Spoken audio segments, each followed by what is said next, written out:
Basic lang muna kasayan ha. Paano naman magbalik ng barbula sa ating motor. Ito siya kasayan na may isang maliit at merong isang malaki. Pag tinignan natin yung butas, makikita natin yung isang malaki at isang maliit.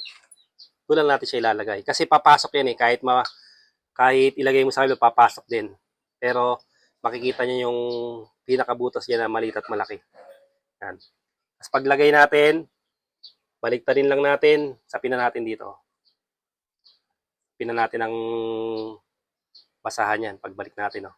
Tapos ito yung takip ha, nanggaling dito lang. Yung takip natin. Kung wala tayong ganito, na pang ano,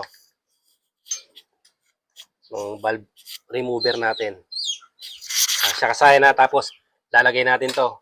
Bali yung dito ay sa iba, isang spring lang ha. Tulad ng mga XRM, isa lang spring, ito dalawa to. Mga SYM bonus, dalawa yung spring, lalagay lang natin siya. Yan.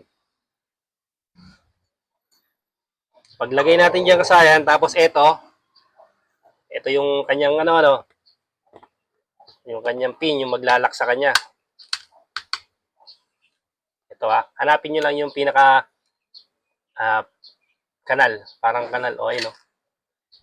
Pinaka, dito kasi diretso, sa may taas meron siyang kanal. Ito. Tutukan mo to. Ayun. Yung pinaka gatla, kumbaga. Gatla, taas ito rin o. Ayun o, sa may taas may gatla. Sa baba wala ah. Pasok nyo lang siya. Yung may gatla sa taas ha, yung plain, yung makinis sa baba. Tapos, pasok nyo lang din siya rito. Yan siya kasaya, no? Yan. Tapos, pagka ano yan, kailangan nyo dyan yung gagamitin nyo. Halimbawa, ito. Ganito yung gagamitin nyo, no? Dahil wala kayong pangkabit nito.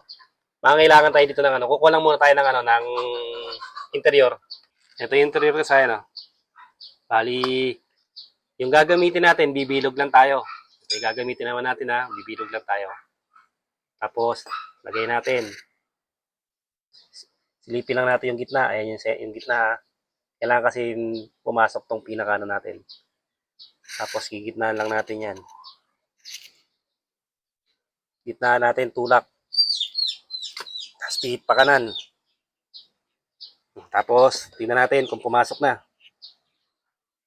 Pag hindi pa, diinan pa natin. Ayan siya kasaya, no? Nakalock na siya. Pagka checkin nyo pa, ayan, pwede pa naman uli. Lagay nyo lang, basta nakalagay lang yung Ayan, nakalock na siya kasaya, no? Nakaipit na yung ating pin. Tapos sa kabila, ganun lang din. Ganun lang din yung gagawin natin, no? Pasok lang natin to. Yan. Tapos, lagay natin yung lagay natin yung goma. Kahit ano kasi gamitin natin kasi po pwede. Depende sa mga tools nyo dyan sa bahay. Bawa ito. Yung pang halimbawa ng spark plug. Ito yung gagamitin naman natin. Ayan siya kasaya, no? Ayan, hindi pa. Ayan, isa pa lang O, isa pa uli. Uy, kumulas. Nasobrahan.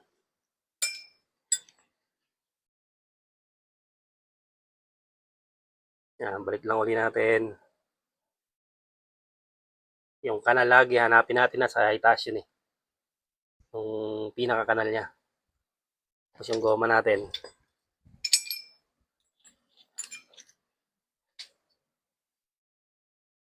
Ito.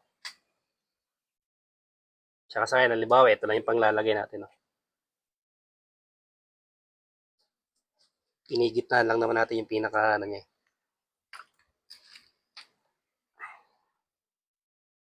Mas malaki yung gagamitin natin, mas malakas yung pwersa niya.